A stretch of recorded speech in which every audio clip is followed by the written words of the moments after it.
Altså, jeg er lige ved at skal til at bage boller, og selvfølgelig har vi mel, så har vi salt, så har vi sukker og lidt gær, 50 gram gær, og så har vi mælk, og så har vi lige lidt margarine her, som skal op i. Yes, og cirka 40 gram her. Pas på at ikke blive for varm, som jeg tror faktisk det blev lidt. Og yes, så skal vi lige have det blandet lidt sammen her. Og det larmer godt. Det gør det jo. Sådan noget. Og så skal vi lige have lidt salt i. Sådan cirka til her. Sådan. Og så tager jeg lidt sukker i. En teskefuld i. Måtte faktisk godt tage lidt med, bare ikke for sødt. Sådan. Og så rører vi lige lidt igen her. Det skal jo være godt. Melen kan man selv bestemme, hvor meget man sådan tager i. Det kan man sådan mærke, når det begynder at blive sådan, at du kan arbejde det med hænderne. Fordi det er det bedste.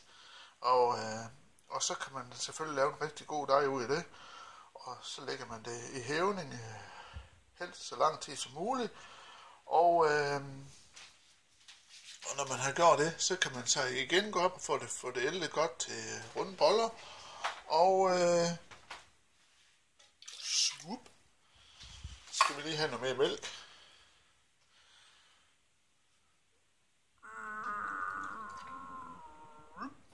Yes, det kører. Og lige en halv med. Sådan. Så får det ikke med i dag. Og jeg bruger skummemælk, det bestemmer man jo selv, hvad man helst vil bruge.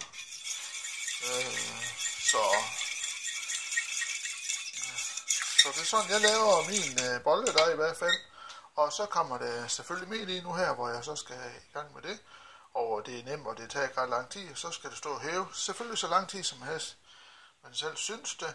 Og man kan se, når det hæver sådan godt op over, sådan op over kanten her, så kan man selvfølgelig tage den ud så på bordet, og så ælter man alt det, man kan. Og så vil jeg jo bare sige, at god arbejdslyst, og håber, I får nogle gode boller ud af det. Som sagt, så er det jo alle mulige forskellige slags boller, man kan lave. Og man kan også, som jeg laver den her dej her, så plejer jeg nogle gange til grovkærne, så ja, det var bare lige sådan